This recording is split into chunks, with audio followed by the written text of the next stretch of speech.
E vamos lá com as nossas interações no quadro de Respondendo os Inscritos. Coletei perguntas de vocês aí dentro dos vídeos do canal, na aba de comunidade, no Instagram e etc. Até no Twitter eu peguei também informações ou perguntas. Temos aqui aquisições também, hein? Porque eu fiz algumas comprinhas no Prime Day da Amazon. E tem bastante coisa legal para comentar com vocês aqui. Pelo menos mostrar o que eu andei adquirindo. É o momento consumismo, olha lá. André Ferreira, qual é o seu filme de animação favorito sem ser de super-heróis?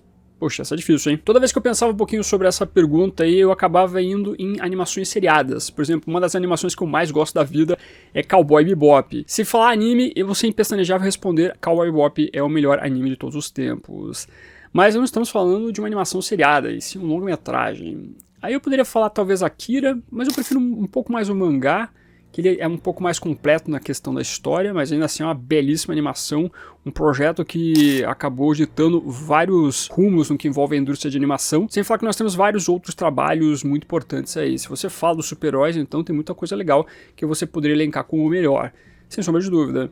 Mas eu vou escolher uma animaçãozinha que eu gosto bastante, uma animaçãozinha da Pixar, né? A Pixar sempre tá nesses tops aí de melhores animações, coisa nesse sentido. Mas uma que eu gosto bastante é Up Altas Aventuras. Sim, uma escolha diferente, não? Eu não esperava que essa animação fosse tão bacana e tão emotiva. Quando ela foi lançada, antes desse projeto, nós tivemos Wall-E, que era um projeto que eu lembro que a Pixar falava que era uma das primeiras animações que eles imaginavam, só que eles não tinham conseguido tirar do papel, mas que eles estavam lançando agora, e é um grande projeto também. Wall-E é uma grandíssima animação. Mas, pela grandeza que foi o Wall-E, eu achava que Up Altas Aventuras seria uma animação de transição da Pixar para o próximo projeto deles, o próximo grande projeto deles. Mas no final das contas foi um trabalho assim que até hoje dá uma reverberada aí no que envolve o imaginário do público. Aquela musiquinha do Michael Giacchino, sim, o mesmo compositor de Batman e de outros grandes trabalhos, quando o Carl tá vendo o álbum de fotografia da esposa dele falecida lá, começa a tocar aquela musiquinha bonitinha e tudo mais, é uma música que até hoje em dia a galera coloca, sei lá, no TikTok, toda vez vai colocar uma música um pouco mais triste, envolvendo o falecimento até de animaizinhos, essa música tá sempre tocando.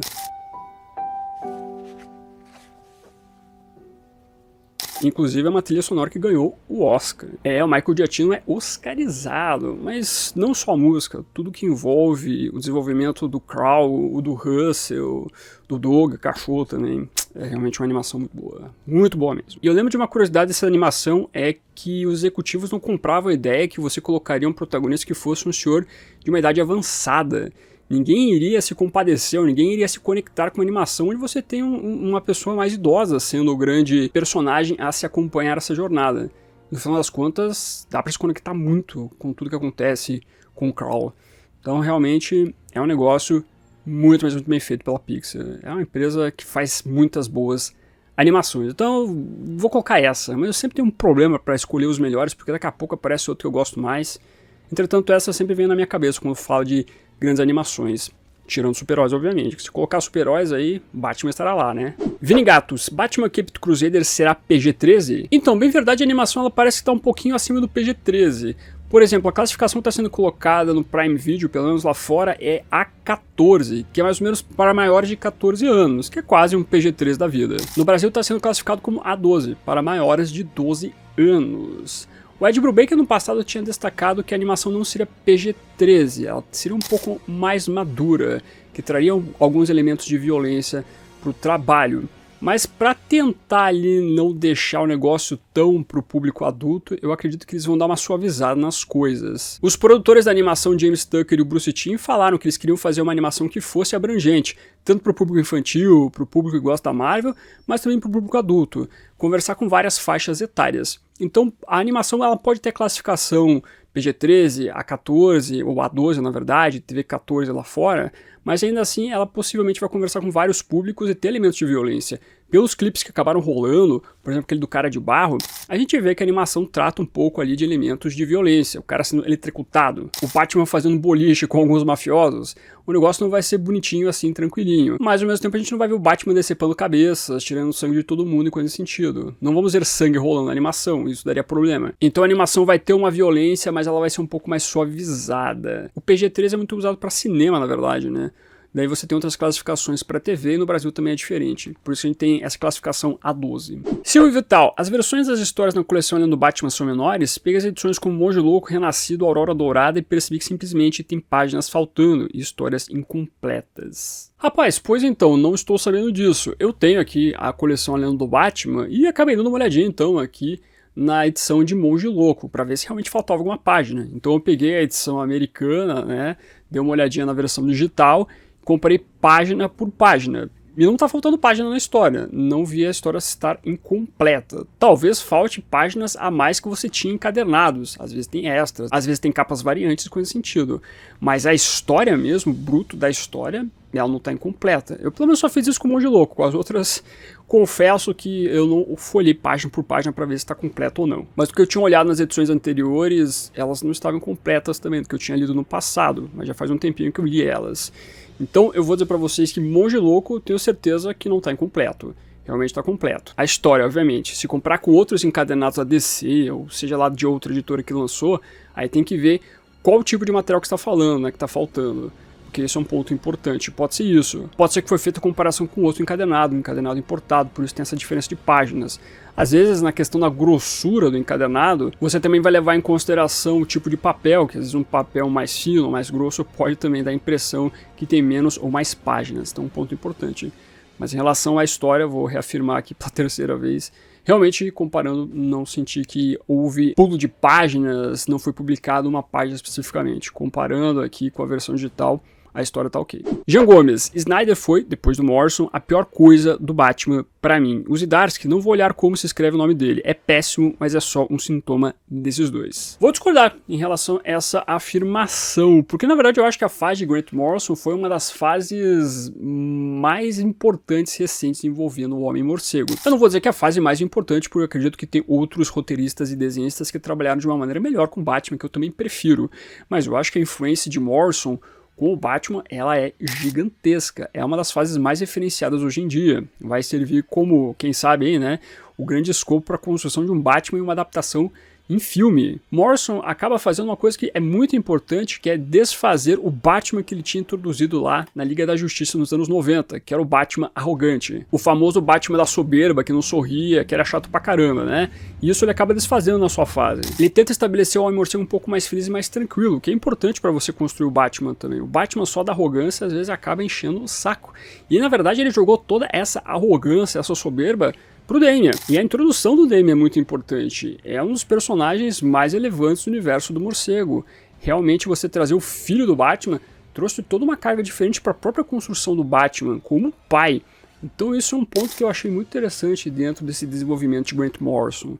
E além do mais, todas as outras loucuras que ele acaba colocando, que é feito de uma maneira que se torna palatável dentro do que envolve o desenvolvimento de Morrison com o Batman, me faz realmente enxergar essa fase como uma das mais criativas também com o Batman. É o cara que pega a Era de Prata e fala, olha, vamos levar a sério esse negócio. Não precisa ter vergonha, não precisa achar que é ruim, que é fraco, que é tudo uma porcaria. A gente não precisa entrar nesse preconceito com a Era de Prata. Vamos estabelecer ela como uma coisa que foi importante pro Batman também. E penso que é feito de uma forma que realmente faz todo sentido para este personagem.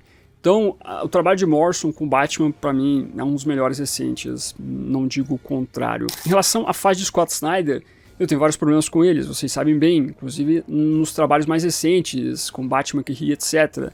Acredito que ele deixou um pouco de trabalhar o Batman dentro do que é um aprofundamento do personagem para simplesmente trazer ali algo raso. Mas, ainda assim, a fase do 952 tem muitas virtudes também. Tem problemas, mas tem virtudes. E a introdução, por exemplo, da Corte das Corujas, eu não acho que é um elemento que foi ruim. Pelo contrário, eu acho que é um bom elemento para você fazer discussões muito importantes com o Batman também, envolvendo a questão da classe social, falar sobre os perigos de uma classe aí que acaba sendo problemática para o desenvolvimento da própria Gotham City em vários lados. Então é legal como ele acaba trabalhando isso dentro dessa vilanização do que envolve certa parte de Gotham City. A Corte das Corujas foi um elemento que para mim fez sentido ser introduzido no universo do morcego. E 99,9% das equipes criativas que trabalham com o Homem-Morcego vão trazer algo bom e algo ruim. Isso acontece normalmente. Você consegue ver virtudes e ao mesmo tempo problemas no trabalho com o Batman. Mas ainda assim você consegue enxergar pontos positivos aí em algumas situações. Faz parte. Até se eu tivesse que fazer um ranking entre Snyder e Morrison para saber quem teve o trabalho mais influente envolvendo o Homem-Morcego, Morrison depois Snyder. Se eu colocar outros roteiristas, vai ser mais intenso ainda o negócio. Tom King, por exemplo, eu acho que é um cara que tem uma participação fundamental em trabalhar o Batman. Até hoje ele faz trabalhos que são relevantes com o personagem. Não só com o Batman, mas todo o seu universo. Tem histórias que são fantásticas. O que ele fez com o Charada é muito bacana. O que ele fez com Gotham City, ano 1, é muito bom também. E assim vai indo. Então, realmente é difícil você falar que, pô, a galera que tá passando hoje em dia é uma porcaria. Não acho que os Idares também tá fazendo só porcarias. O cara tem mandado bem em alguns momentos. É só ele não pirar tanto, é só ele não querer mexer em algo que talvez ele não consiga fazer de uma maneira que realmente pareça crível. Quando ele resolve exaurir um conceito, aí complica. Mas outras histórias ele consegue fazer bons trabalhos. Então, depende muito. Muitos contextos para serem analisados. E vamos para o quadro de aquisições. Recentemente teve o Prime Day e aproveitei para pegar vários mangazinhos. Teve aquele cupom na JBC lá de 40% que, pô, esse aí me facilitou muita coisa. Então apareceu bastante mangá. Para tirar a cabeça da galera que eu só compro o Batman, essa é uma mentira que espalha bastante sobre a minha pessoa, hein? Mas aqui então eu peguei Buda. Tava precisando pegar, completar mais a coleção. Inclusive essa edição aqui da JBC, ela traz Buda, mas traz histórias da Fênix e ao mesmo tempo do Astro Boy, do Osama. A galera criticou bastante, né? Encher linguiça aqui com essa edição. E honestamente faz sentido, né? Você tá comprando Buda, não tá comprando essas outras histórias. Vai encher de propaganda aqui.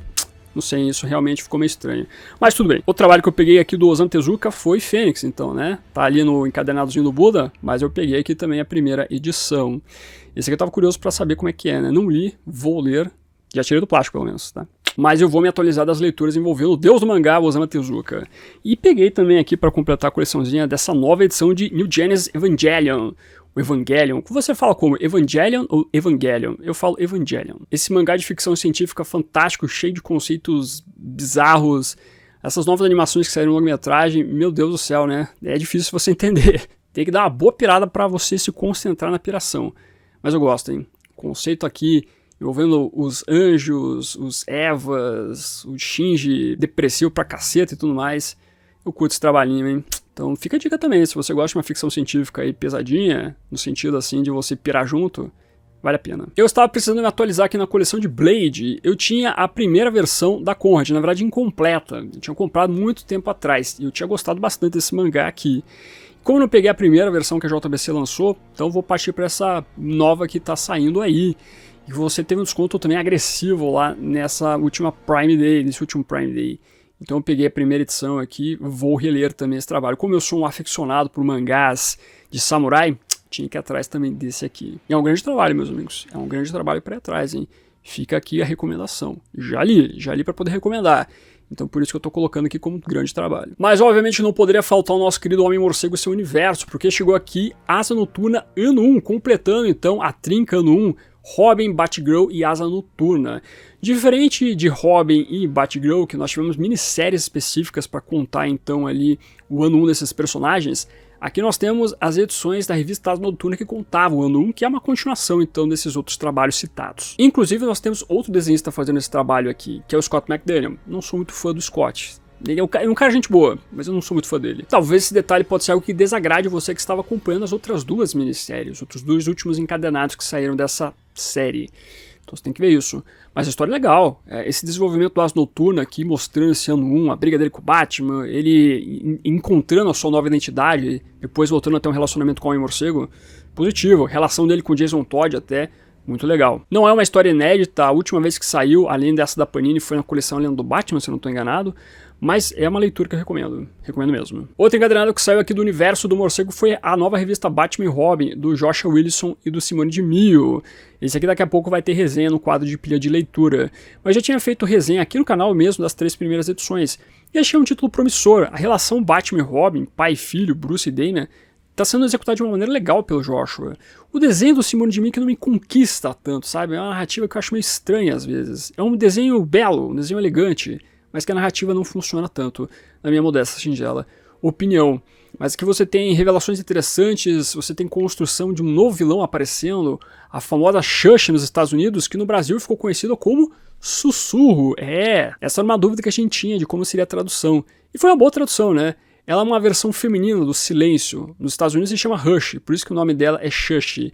No Brasil ficou silêncio. Silêncio, sussurro, fez sentido. Inclusive, vamos dar o mérito aqui que a tradução ficou a cargo do Diogo Prado, então já fica aí a informação. Gostei, hein? Foi um bom nickname aí pra Sussurro. Mas a história, eu já li aqui parte dela, só falta a última edição, a última história mesmo. Eu gostei. Então é um encadernado que eu vou recomendar pra galera dar uma lidinha. E não acabou não, meus amigos, porque tem mais coisa. Sempre quando tem essas promoções grandes, tem que pegar o quê? Ed Brubaker e Sean Phillips, os trabalhos autorais dessa dupla. E peguei Incógnito, que também tava com cupom lá, antes mesmo do Prime Day, mas resolvi ir atrás desse calhamaço aqui, né, esse encadernado gigantesco da Mino, para atualizar a biblioteca Ed Brubaker e Sean Phillips. Essa dupla é sensacional. Eu tenho que sempre chover no molhado, mas pô, se você puder ler isso aqui, leia. De alguma maneira, mas leia, por favor. Tudo do Ed Brubaker você tem que ler. Sim. E para fechar, mais um Brubaker e Phillips, o último aqui, que é então Reckless, Amigo do Demônio, para também pegar a segunda edição aqui dessa série. Olha aí, bastante Brubaker para ler, isso é uma alegria do tamanho do mundo. Então tá lá, meus amigos, todas essas foram as aquisições para entrar na pilha de leitura, a famosa e longeva pilha de leitura. É uma pilha gigante que demora muito tempo para ser lida, a verdade é essa, né? Mas tudo bem. Faz parte, uma hora a gente lê tudo. Mas o que você andou adquirindo e lendo, comente aqui embaixo.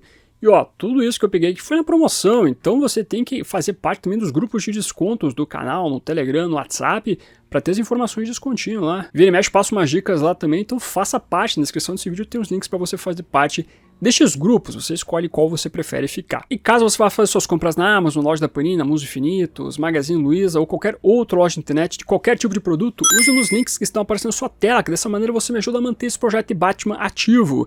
Meu muito obrigado e como sempre ressalto, você não paga nada a mais usando eles. Carlos Eduardo, e aí Fábio, isso aqui vai funcionar? Pelo visto a máscara do Wolverine tem os olhos brancos. Ok, chegamos a esse detalhe meio off-topic, meio relacionado ao Batman, que é a questão da máscara do Wolverine no filme Deadpool e Wolverine. Isso aqui não é necessariamente um spoiler, porque o merchan deste filme já tinha colocado várias vezes a máscara do Wolverine. Inclusive, essa era a expectativa do público para ver como é que ficaria no filme mesmo essa máscara. Já assisti o filme, achei ele bacana, bem divertido, dá pra dar umas boas risadas, tem seus problemas, um vilão meio estranho, tem algumas construções ali no roteiro que não fazem lógica, mas, sem sombra de dúvida, você vai se divertir, vai dar umas boas risadas com o filme. Agora, falando sobre a questão não necessariamente da máscara, mas sim dela, ela mesma, a lente branca. Não funcionou mesmo. A lente branca no Wolverine não funcionou. A máscara ficou legal, mas essa porcaria dessa lente branca, ela deu uma boa sacaneada na atuação do Hugh Jackman. Eu tinha visto uma vez um edit que pegava o trailer do filme e colocava a máscara com as lentes brancas no personagem, e esse edit já tinha passado uma sensação de estranheza, né? O personagem estava muito estranho, parecendo que estava olhando por nada. Eu senti que no filme ficou pior que esse edit, um pouquinho pior, porque os olhos, eles não se mexem quase nunca no filme. Eles não conseguem, tipo, sabe, fazer qualquer tipo de expressão, não. Eles não fazem, a maior parte do filme, expressões. É claro que é um momento um tanto quanto rápido dele usando essa máscara. Antes tinham falado que seriam uns 10 minutos, e mais ou menos foi isso, mais ou menos uns 10 minutos, no momento lá pro pessoal curtir umas batalhas e algumas interações. Mas não ficou legal, meus amigos. Realmente ficou uma coisa muito artificial, uma coisa que rouba bastante expressividade do ator. Até eu vi um detalhe, um tweet destacando que a estranheza que você tem é o fato de que você tem uma máscara que ela fecha só parte do rosto, a boca fica em aberto. Então você tem uma estranheza em relação àquilo que parece artificial com aquilo que é um pouco mais natural. Por isso que acaba não funcionando. Pro Wolverine não funcionou, talvez pro Batman não funcione, então esse é o grande problema.